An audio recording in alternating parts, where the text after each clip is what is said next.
Fala galera, hoje nós vamos estar falando aí um pouco da diferença entre Agapornis personata e Agapornis fisheris, né? Foi a pedido de um inscrito aí e eu sei que muita gente ainda tem dúvida, né? Principalmente nas suas primeiras aquisições, né? Então a gente vai estar explicando um pouquinho para que evite de você estar formando casais com aves de diferentes espécies, beleza? Então bora pro vídeo.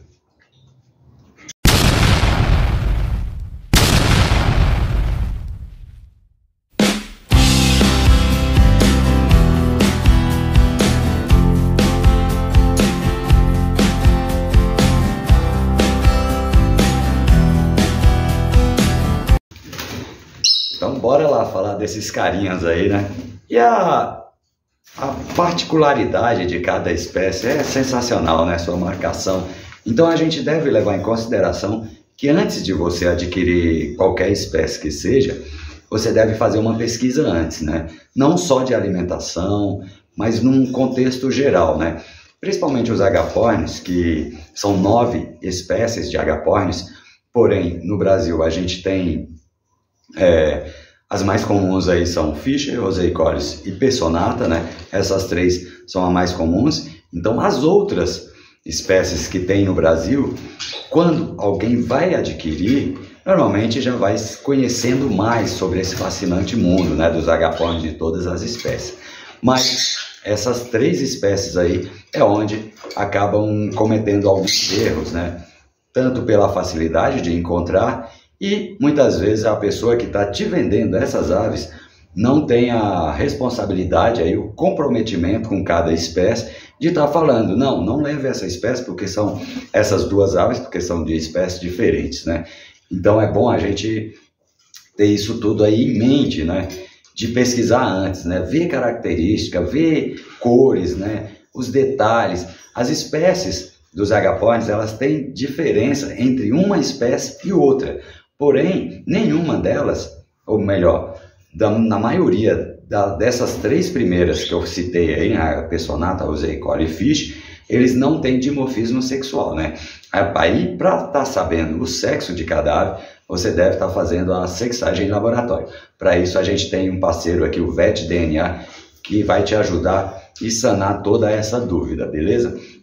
Então, as características físicas das espécies são diferentes, né? Mas o Personata e o Fischer, eles podem sim estar confundindo, né? Vamos imaginar aí duas aves aí da linha verde, né?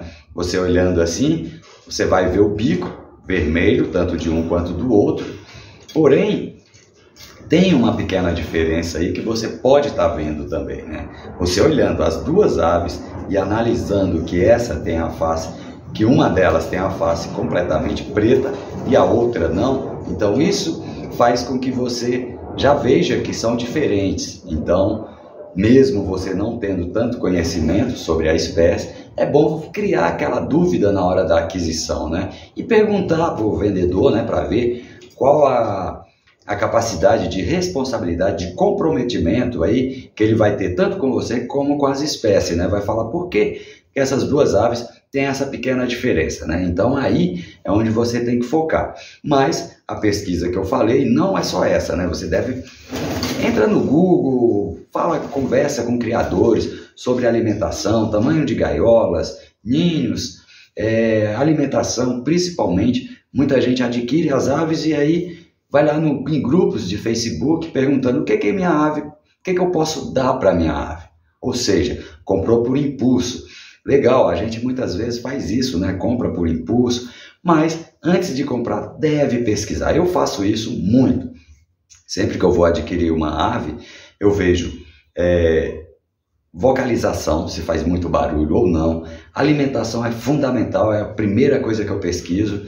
Aí depois a gente vai pesquisar tempo para entrar na idade reprodutiva, quantos dias de choco, essas outras coisas que a gente pode pesquisar depois. Mas no início você tem que pesquisar tamanho de gaiolas, para dar uma qualidade de vida melhor, alimentação, se gostam disso, se gostam daquilo, quais os tipos de grão você pode dar. E as frutas e legumes normalmente são todas são sempre as mesmas para qualquer espécie, né? Principalmente no caso dos psitacídeos. Então, a gente deve levar em conta isso. Mas essas duas espécies têm diferença sim, e normalmente a diferença está na cabeça. É o melhor lugar aí de você focar. Se você pegar duas aves da linha azul, elas também terão essa mesma diferença, né? Como vocês podem ver aí, que elas têm essas pequenas diferenças na face, na testa, né? Olhem os detalhes, o Pessonata sempre vai ter a face completamente negra, né? Até o babador, digamos assim. Também tem o tamanho do babador, né? Que é a parte da frente aí da máscara negra do Pessonata, é que vai definir também se ele é puro ou se tem infiltração de outra espécie, do Fischer no caso, que muita gente, por não conhecer nenhuma espécie nem a outra, juntam as duas, por conta que ambas têm aro branco em volta dos olhos, ambas têm bico vermelho, então acredita-se, muitas vezes sem conhecer as espécies, que são da mesma espécie, né? E aí é onde tira a característica da real espécie, né? Então é bom a gente ficar atento a esses detalhes, né? Em algumas mutações, o Pessonata não terá essa face tão escura, né? Vai dar uma clareada, porém você ainda vai ver manchas, né? Negra, diferente. O Fischer sempre vai ter a testa acima do bico, se for da linha azul, terá branca, se for da linha verde, terá um tonzinho aí mais alaranjado, né? Digamos assim, nunca é negra, né? E também não se estende até o babador, né? Até o peito dele. Se for da linha azul, terá tudo branco. Se for da linha verde, terá tom laranja. Então isso que define. O Pessonata sempre terá a face vermelha. Esses são alguns detalhes aí importantíssimos antes de você adquirir seu casal, antes de colocar para reproduzir, né? E a criação em colônia, eu vou repetir novamente, falei no vídeo anterior, estou falando nesse agora, que deve respeitar por espécie. Você tem uma colônia grande, coloque sempre da mesma espécie. Só Pessonata, só Roseicórdia ou só Fischer. Nunca misture espécies, porque mais cedo ou mais tarde, algumas aves vai pular a cerca ali, entre aspas, né? E vai estar cruzando com uma ave aí de um outro casal, de uma outra espécie. E aí virá os famosos híbridos. Graças a Deus a gente vê poucos híbridos agora, depois de muita gente falando, batendo na mesma tecla aí, mas infelizmente a gente ainda encontra bastante aves híbridas, né?